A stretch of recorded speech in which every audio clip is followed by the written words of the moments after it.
नमस्कार आदि करने के पश्चात भगवान श्री राम आगे बढ़ते हैं तो कबंध आता है, जिन्होंने दोनों हाथों से दोनों भाइयों को रोकने की चेष्टा की, दोनों हाथों को काट करके चिता की अग्नि में दोनों भाइयों ने कबंध का अंतिम संस्कार किया।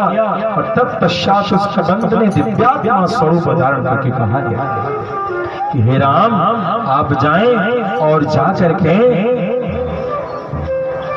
सुग्रीव से मैत्री करें, सुग्रीव से मैत्री करके ही आपके दुख का निवारण होगा। भगवान श्री राम और लक्ष्मण ऋषिमुख पर्वत और पंपा सरोवर की ओर के मार्ग को पूछ करके वहां से जाते हैं। पतंग मुनि के आश्रम का दर्शन किया है और तत्पश्चात दोनों वहां से होते हुए माता शबरी के आश्रम में आते हैं। शबरी मैया का उद्धार किया और तत्पश्चात वहां से आगे बढ़ करके लक्ष्मण जी के साथ पंपा सरोवर पर जाते हैं। पंपा सरोवर जाते हैं, पंपा सरोवर पर आए हुए भगवान श्री राम और लक्ष्मण जी को ऊपर से ही सुग्रीव जी ने अपने 5 मित्रों के समंत्रियों के साथ देख लिया। श्री हनुमंतलाल जी महाराज को अपना दूत बना करके भेजा है और श्री हनुमंतलाल जी महाराज ने परीक्षण के उद्देश्य से वहां पहुंचे। श्री हनुमंतलाल जी महाराज से जब भगवान का दर्शन होता है, भगवान श्री राम का उन्होंने अभिवादन किया और तत्पश्चात उनकी सारी बातों को सुन करके कहा कि आप हमारे साथ सुग्रीव के पास चलें और राजा सुग्रीव से मैत्री करके अपने दुख को दूर करें। तत्पश्चात वहां से दोनों भाइयों को विश्वस्त करके सुग्रीव के पास आते हैं। सुग्रीव के साथ समकक्ष बैठ करके अग्नि का संकल्प लेकर के, अग्नि के फेरे लेकर के भगवान श्री राम ने सुग्रीव के साथ मैत्री स्थापित की है और तत्पश्चात बाली वध की प्रतिज्ञा को उन्होंने उसी अग्नि के समक्ष किया है। सुग्रीव ने उसी समय चर्चा की है। ऋषिमुख पर्वत पर एक पुष्प विमान पर बैठा रावण ही लगता है वह था और एक देवी को बलात् वो ले जा रहा था। उस देवी के कुछ आभूषण गिरे हैं, उन आभूषणों को यदि आप पहचान सकते हैं तो उन आभूषणों को मैं आपके समक्ष भगवान श्री राम को दिया है। लेकिन भगवान श्री राम ये कहते हैं, हे लक्ष्मण, मुझे तो जानकी हर जगह हर पल दिख रही है, मैं इसलिए निर्णय करने में सक्षम नहीं हूँ कि ये आभूषण है किसके। थोड़ा तुम ही देखो कि यह आभूषण है किसके। भगवान श्री राम के निर्देश पर उन्होंने स्पष्ट को खोला और खोल करके उन आभूषणों को देखते हैं। ना हम जाना के यूरे, ना हम जाना में कुंडले, नूपुरे तभी जाना में नित्यम पादा विवंदना। ना हम जाना में के यूरे, मैं बाजू बंदों को नहीं पहचानता, मैं कुंडलों को नहीं पहचानता। नूपुरे तभी जाना, लेकिन भैया मैं इन नूपुर को पहचानता हूँ। नित्यम पादाभिवंदना, क्योंकि मैं रोज माता को प्रणाम करता था, उस समय पैरों में ये नूपुर दिखते थे भैया। और आभूषण तो किसके हैं ठिकाना नहीं, लेकिन ये नूपुर तो माता के ही है। उन आभूषणों को आलिंगन करके भगवान श्री राम विलाप करते हैं और तत्पश्चात सुग्रीव जी ने उनको मित्रवत होकर के समझाया है। सुग्रीव से भगवान श्री राम पूछते हैं कि क्या कारण है, ऐसा क्यों हुआ कि तुम्हारा भाई से इतना बैर हो गया। उन्होंने कहा कि देखिए, ऋक्ष राजा जो मेरे पिता हैं, बड़े भाई बाली और छोटे मैं सुग्रीव, मायावी नामक एक तेजस्वी मैं दानव का पुत्र जो है हमारे नगर के बाहर आता है और युद्ध करने के लिए ललकारता है। मेरे भैया युद्ध करने जाते हैं और एक बिल में चले जाते हैं। जिस बिल से 1 साल हो गया वो बाहर नहीं निकले, खून की धारा निकल पड़ी। तो मैंने सोचा कि लगता है मेरे भाई का शरीर पूरा हो गया, वो मारे गए। तो इस डर से मैंने क्या किया, उस दरवाजे पर पत्थर रख दिया। मैं घर चला आया, सबने मिलकर के मुझे राजा बना दिया। लेकिन मेरे भाई जैसे तैसे सुरक्षित थे, बाहर निकले। जैसे ही वो आए हैं मैंने उनके चरणों में अपना राज्य देना चाहा, लेकिन उन्होंने मुझसे बैर स्वीकार कर लिया है और तत्पश्चात उन्होंने मुझे लात मार करके घर से निकाल दिया। बाली ने इतना बलवान है कि एक बार धुंधुवी नामक राक्षस को इसने मारा और मार करके मतंग वन में फेंक दिया। मतंग वन में फेंकने से कुछ इसके छींटे मतंग मुनि के एक आश्रम में पड़ गए। तो भगवान मतंग मुनि ने उसी समय श्राप दिया है कि आज के बाद तू मेरे मतंग वन में आएगा तो तेरे शरीर का तत्क्षण नाश हो जाएगा। तो बाली डर के मारे इधर नहीं आता है। हे राम, ये वो दुमदुभी का ढेर है, यदि तुम इस दुमदुभी के ढेर को ही नष्ट कर दो और इन 7 ताल के वृक्षों को नष्ट कर दो तो मैं समझूंगा कि तुम जो है सो बाली का वध कर सकते हो। भगवान ने एक बार ऐसा चलाया कि 7 ताल के उस वृक्ष को भेद करके संपूर्ण सृष्टि के सभी तल अतल वितल को भेद करता हुआ बाण पुनः कर्कश में आता है। बाली के प्रति भगवान श्री राम की इस पहली परीक्षा को उत्तीर्ण होने पर सुग्रीव तो गदगद होता है, लेकिन कहता है थोड़ा इस दुमदुभी के शव की ओर देखो, हड्डी के ढेर को भगवान ने अपने अंगूठे मात्र से मारा है तो वह 10 योजन दूर जाकर के फेंके।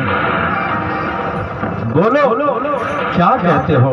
इस प्रकार से भगवान श्री राम ने उनको तैयार किया। सुग्रीव जाते हैं बाली से युद्ध करने के लिए, तो एक बार तो खूब पिटाई करके चले आते हैं। तो कहते हैं क्या मुझे मरवाओगे? बोला भैया तुम दोनों ऐसे थे कि तुम दोनों जो है सो देखने में एक जैसे लग रहे थे, तुम क्यों नहीं माला पहन लेते हो? एक अलग सा माला दे दिया और उस माला को पहन करके तब भगवान श्री राम ने, यद्यपि तारा ने बहुत मना किया फिर भी बाली नहीं मानता है और भगवान श्री राम ने बाली पर प्रहार करके बाली का वध किया है। बोले भक्तवत्सल भगवान की जय। कहते हैं कि बाली ने उनसे प्रश्न कई प्रकार का पूछा है कि आपने मेरा वध क्यों किया? मैं वैरी सुग्रीव प्यारा क्यों? उन्होंने कहा कि राजन हम क्षत्रिय मृगयावन फिरे, हम क्षत्रिय और हमेशा जंगली पशुओं का शिकार करते हैं। तो पहले तो तुम उद्दंड पशु हो, बंदर हो, इसलिए हम तुम्हारा, और पशु से युद्ध की बात नहीं हो रही, पशु का वध किया जाता है, सो हमने कर दिया। इस तरीके से पशु बता करके उनका वध करने की उत्तम श्रेष्ठता बताया। फिर इसके बाद कहते हैं कि तुम्हारा दंड, ये तुम्हें दंड मैंने दिया है, तुमसे युद्ध नहीं किया है, तुम पापी हो, तुमने मेरे साम्राज्य में रह करके अपने छोटे भाई की पत्नी का भोग किया है, इसलिए तुम दंड के योग्य हो। मैं राजकुल का होकर के तुम्हें दंड देने का अधिकार रखता हूँ, इसलिए मैंने तुम्हारे ऊपर यह दंड तुम्हें प्रदान किया है। और दंड किसी भी प्रकार से राजा दे सकता है, यह उसकी स्वतंत्रता है। विलाप करती है तारा अंगद के साथ और तत्पश्चात भगवान श्री राम सुग्रीव आदि सबको सांत्वना दे करके उन्हें जो है सो राजगद्दी पर बैठाते हैं। राजगद्दी पर बैठाने के पश्चात सुग्रीव तो रास विलास में मस्त हो जाता है। सुग्रीव बना राजा और अंगद बन गया युवराज, उत्तराधिकारी। क्या कहना है, आदेश तो दिया जा चुका है कि सब इकट्ठे हो जाओ, लेकिन समय गुजर गया, वर्षा ऋतु चली गई, अब शरद ऋतु में प्रवेश कर रहा है, लेकिन सुग्रीव का कोई संदेशा नहीं। लक्ष्मण जी को भेजा है और लखनलाल जी पहाड़ों के ऐसे ऐसे करके रास्ते पर नहीं चल रहे। लखनलाल जी ने सीधे ऋष्यमुख पर्वत का निशाना बनाया और सीधा बीच में पेड़ आ रहा है, उसको उखाड़ करके फेंक रहे हैं। पर्वत आ रहा है, उसको पैर की ठोकरों से उड़ा रहे हैं। सीधे सुग्रीव के ऋष्यमुख पर्वत चले गए। अद्भुत पराक्रम। जब आप पहुंचे क्रोध में आए हुए सुग्रीव जी को सुग्रीव की सेना को पता चला कि लक्ष्मण जी आ रहे, सब लोग रास्ता छोड़ते चलेंगे और उधर से तारा और हनुमंत लाल जी महाराज उनको शांत करते हैं, उनको क्योंकि जानते हैं कि स्त्री को देख करके लक्ष्मण अपना रोष नहीं करेंगे। तत्पश्चात जो है सुग्रीव को बड़ा डांट लगाया है उन्होंने। तत्पश्चात सुग्रीव ने विश्वास दिलाया है कि चिंता मत कीजिए, सब आ रहा है और आपके कहने से दोबारा मैं सूचना भेजना हूँ। तत्पश्चात सुग्रीव आते हैं, भगवान श्री राम के चरणों में निवेदन करते हैं, उनकी कृतज्ञता की भूरी भूरी प्रशंसा करते हैं और सभी दिशाओं में, दसों दिशाओं में बांट दिया जाता है। दसों दिशाओं में बानरों को बांट करके प्रमुख प्रमुख बानरों को सभी दिशाओं में भेज करके खोज प्रारंभ कर दी जाती है। इसी में भगवान श्री राम ने देखा कि दक्षिण दिशा की ओर जाने वाली जो टोली है इसमें हनुमान है। वह जो केवट को देने के लिए अंगूठी निकली थी, उस अंगूठी को हनुमंत लाल जी महाराज को विश्वास पत्र जान करके दिया है। तत्पश्चात ये सभी के सभी अपने अपने दिशा में कार्य करते हैं। एक गुफा में जाते हैं तो उस गुफा में जाते ही बहुत लंबा समय लग जाता है। तपस्विनी ने उन्हें हेमा नाम की जो अप्सरा है उसके साथ रहने वाले स्वयं प्रभा है, जिसने स्वयं प्रभा इस गुफा की रक्षा करती है। इस स्वयं प्रभा ने अपनी माया से इन्हें समुद्र के किनारे भेज दिया। समुद्र के किनारे तो भेज दिया, लेकिन वहां से अब ये समुद्र इतना बड़ा है, उस पार कैसे जाएंगे, इसकी चिंता सताती है। संपाति ने सुना है जब ये चर्चा, तो संपाति देखता है कि आज बहुत दिनों बाद आहार मिला है, बड़ी प्रसन्नता के साथ आता है। लेकिन अंगद अनशन कर रहे हैं और अंगद के मुख से एक बात निकल रही है, क्या कि आज यदि हम अब ये काम नहीं कर सके तो धन्य है जीवन जटायु का, जो राम काज के लिए जिन्होंने शरीर का त्याग कर दिया। संपाति आते हैं, जटायु के शरीर गमन लोक के त्याग की यात्रा सुन करके अपने भाई के लिए वो जल छोड़ते हैं और कहते हैं ये मेरा भाई मुझसे छोटा था, मैं इससे बहुत प्यार करता था। क्या हुआ, सारा प्रसंग सुनाया और इस स्थिति में उन्होंने बताया कि इस समुद्र को जो पार करके उस पार चला जाए वही ये राम कार्य कर सकता है। ऐसी स्थिति जान करके सब आपस में मंत्रणा करते हैं और अंगद ने तो कहा भैया अब उस पार जाने से अच्छा है यहीं मर जाओ, क्योंकि वहां जाओगे तो सुग्रीव मारेगा और इस पार समुद्र पार कर नहीं पाओगे। इस प्रकार की कई प्रकार की चिंता होती है। हनुमंत लाल जी महाराज ने इनको निराश जान करके इनमें उत्साह वर्धन किया है और तत्पश्चात मंत्रणा प्रारंभ होती है। मंत्रणा प्रारंभ होती है। जामवान जी सबसे अपने अपने योग्यता की बात करते हैं, कैसे जाओगे उस पार। संपाति ने विश्वास दिलाया है कि अशोक वाटिका में सीता है, यदि तुम जा सको तो उनसे मिल करके विशेष सूचना लेकर के आओ। भगवान श्री लीला अद्भुत है। जामवान जी हनुमंत लाल जी महाराज की ओर देखते हैं और हनुमंत लाल जी महाराज भगवान के नाम कीर्तन में आनंदित हैं। जग में साचो तेरो नाम, हे राम हे राम हे राम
सबका स्वामी तू अंतर्यामी सबका स्वामी तू अंतर्यामी सबका स्वामी तू अंतर्यामी सबका स्वामी तेरे चरणों में चरता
जगदाता विश्व विधाता तू ही जगदाता विश्व विधाता तू ही जगदाता विश्व विधाता तू ही जगदाता विश्व विधाता तू ही सदा तू ही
तू ही तो है राधा का श्याम।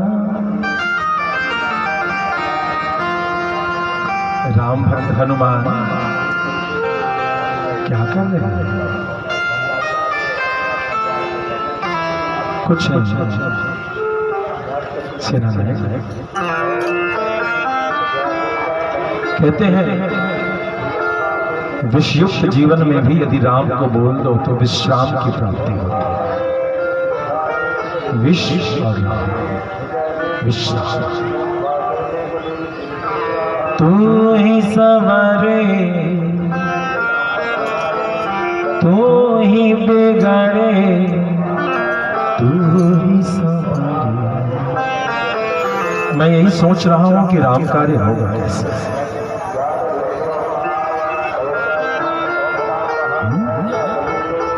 कैसे होगा? हनुमान कुछ भूल रहे हो क्या? अरे अरे तू वही है, तू जन्म लिया और अगले दिन जो सूर्य को निकल गया।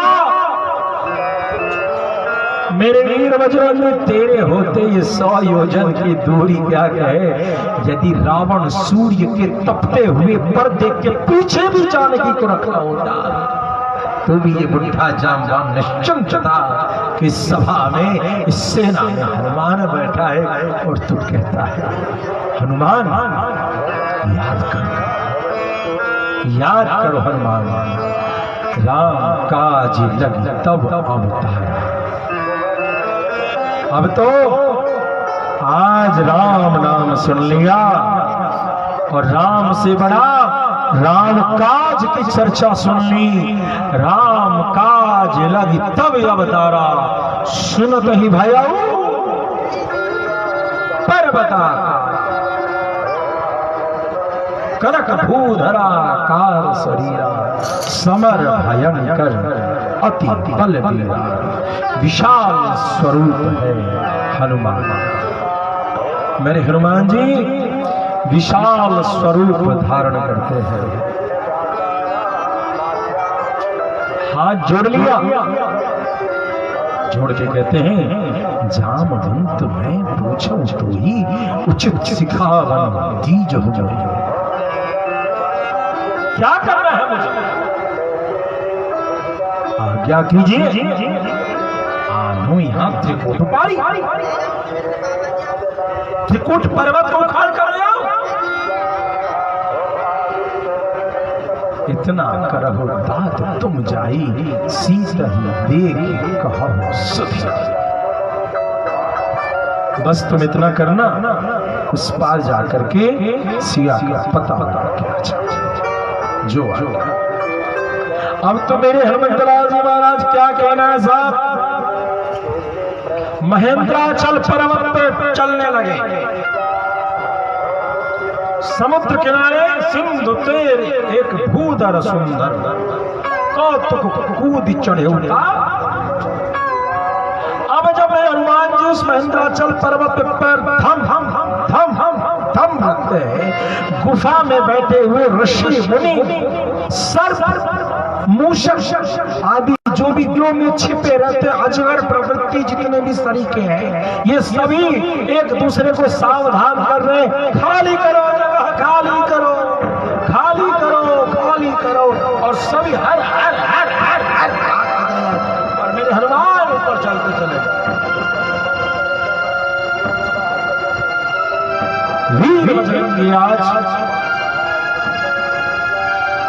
पर्वत पर चढ़ गए और पर्वत पर चढ़ करके अद्भुत रूप से सूर्य भगवान को, अपने गुरुदेव को प्रणाम किया। हनुमान जी के गुरु जी कौन है? बोलिए। बलवीर बजरंग बली की। सबसे पहले अपने गुरुदेव को प्रणाम किया। गुरुदेव, आज आपकी विद्या का सकल प्रयोग करने का समय आ चुका है। फिर इंद्र को प्रणाम किया। हे इंद्र, समस्त देवताओं को मेरे सानुकूल करो। मैं बचपन में भी उड़ा था, तुमने वज्र चला दिया था, अब वज्र चलाना। बचपन में मेरे कारण तुम्हें पीड़ा हुई थी, अब मैं तुम्हें सुख देने के लिए उड़ने वाला हूं। इंद्र ने कहा कोई बात नहीं पुत्र, आगे बढ़ो। पवन ससूयाय महेंद्राय पवनाय स्वयं भुवे। पवन को प्रणाम किया। पवन पुत्र हनुमान अपने पिता को प्रणाम करते हैं। पिताश्री, उस बार पर जब कूदा था तो आप दुखी हो गए थे, अब आप दुखी मत होना, क्योंकि अब आपके पुत्र पर कोई संसार का अस्त्र शस्त्र निष्प्रभावी रहेगा। यह वरदान लेकर के यह पवन पुत्र कूदने वाला। पवन देव अपने पिता की आज्ञा दिया। पिता ने मन ही मन आशीर्वाद दिया। स्वयं हुए ब्रह्मा जी को प्रणाम किया। ब्रह्मा जी ने तो वरदान दिया था, ब्रह्मा जी अपने वरदान की लाज रखना। भूते समस्त योनि के देवता के भूत विशेष को, इन सभी को प्रणाम करके और तत्पश्चात से हनुमंत लाल जी महाराज पूर्वाभिमुख होकर के पूरब की बहती हुई पवन देव की वायु को प्रणाम किया है। अब सभी बंदरों ने देखा कि समुद्र में ज्वार भाटा आने लगा है। श्री हनुमंत लाल जी महाराज दोनों भुजाओं को, दोनों पैरों को उस पर्वत पर जमा चुके हैं, अपने शरीर को सिकुड़ रहे हैं। Every action has an equal and opposite reaction। इस पूरे सूत्र का यहाँ प्रयोग किया जा रहा है। एक रॉकेट जब उड़ता है तो नीचे कुछ नीचे कुछ प्रतिक्रिया क्रिया करता है और उसके विपरीत में रॉकेट उड़ता है। यह राम का रॉकेट है, यह अद्भुत हनुमान है, यह अपने नीचे कुछ छोड़ हो जाएगा। इस बात की जानकारी उस समय सबको हो चुकी है। पर्वत खाली हो चुका है। हनुमंत लाल जी महाराज पूरी शक्ति को संकुचित कर रहे हैं। यह हनुमान कुछ और नहीं, तांडव करने वाले श्री महादेव रुद्रावतार, एकादश रुद्रावतार हनुमान अब अपनी शक्तियों को सिकुड़ रहे हैं। अब संपूर्ण सृष्टि की शक्तियों को हनुमंत वीर बजरंगी ने अपने संपूर्ण सामर्थ्य को बहुत छोटा कर लिया। जैसे पूरी शक्तियों को मात्र जितनी दूर में 4 पंजे हैं उतनी दूर में सम्मिलित करके श्री हनुमंत लाल जी महाराज अब दक्षिण की ओर चिंता मत कर रावण, अब मैं आ रहा हूं।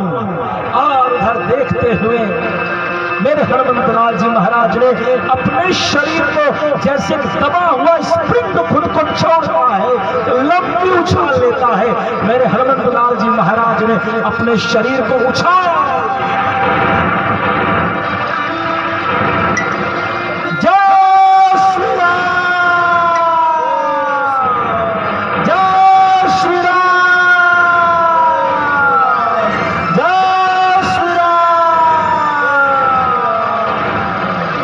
हवा में उड़ता जाए रे, हवा में उड़ता जाए रे रंजन का लाला। हवा में उड़ता जाए रे रंजन का लाला। हवा में उड़ता जाए रे जानकी का लाला। हवा में उड़ता जाए रे, हवा में उड़ता जाए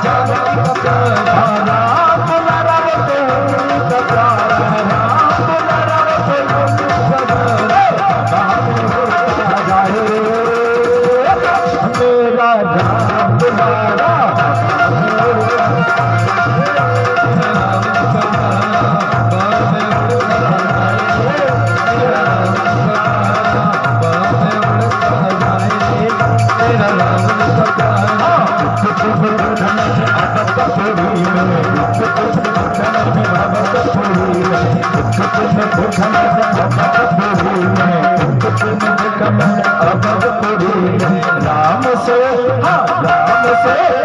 राम से लगन लगा रे मेरा राम दुलारा।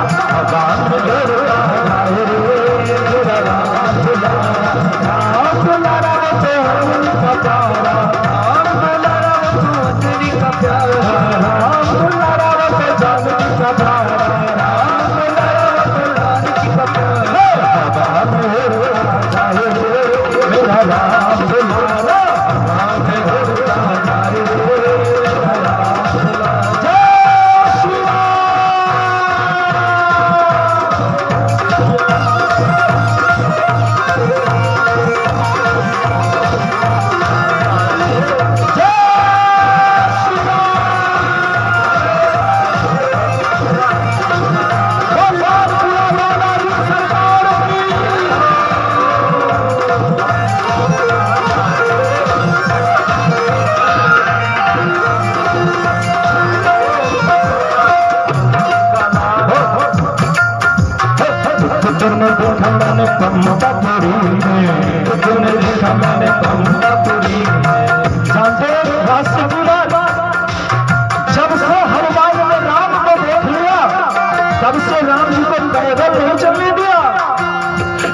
दिन देखा मैंने पंपापुरी में, पंपापुरी रामा पंपापुरी, एक दिन देखा मैं पंपापुरी में, पंपापुरी पंपापुरी, एक दिन देखा मैंने पंपापुरी में, पंपापुरी में देखा पंपापुरी। सौ दूर से प्रीत लगाए रे लगा बुलारा आ जाए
भगवान के, वीर बजरंग बली की, लाडपुरा बालाजी सरकार के। श्री हनुमत लाल जी महाराज उड़ते हुए जाते हैं तो मैनाक पर्वत आता है जिनको स्पर्श करके वो आगे बढ़ते हैं। तत्पश्चात सिंहिका वहां पहुंचती है और सिंहिका का उन्होंने पकड़ा है, सिंहिका ने उनका वध किया है। माता सुरसा के मुख में जाकर के वहां से निकल जाती है और इस प्रकार से उस पार श्री हनुमत लाल जी महाराज पहुंच जाते हैं। जब उस पार पहुंचते हैं तो वहाँ एक लंकिनी मिलती है जो उस नगरी की रक्षा करती है। लंकिनी से इनकी संवाद हुई है, इन्होंने लंकिनी के रोकने पर उसको एक मुष्टिका प्रहार किया है और मुष्टिका प्रहार के कारण विवल होकर के उस लंकिनी ने कहा है कि ब्रह्मा ने जब रावण आदि को वरदान दिया था उसी से मैं बताया था कि जब कोई बंदर तुम्हें मारे तो समझ जाना कि अब रावण का वध होगा। और आप जाइए भीतर, प्रवेश नगर कीजिए सब काजा, हृदय राखी कौशल पुर राजा। श्री हनुमंत लाल जी महाराज प्रवेश करते हैं और लंका में जाकर के पूरा अनुसंधान करते हैं, सब कुछ खोजते हैं और खोजते हुए श्री हनुमंत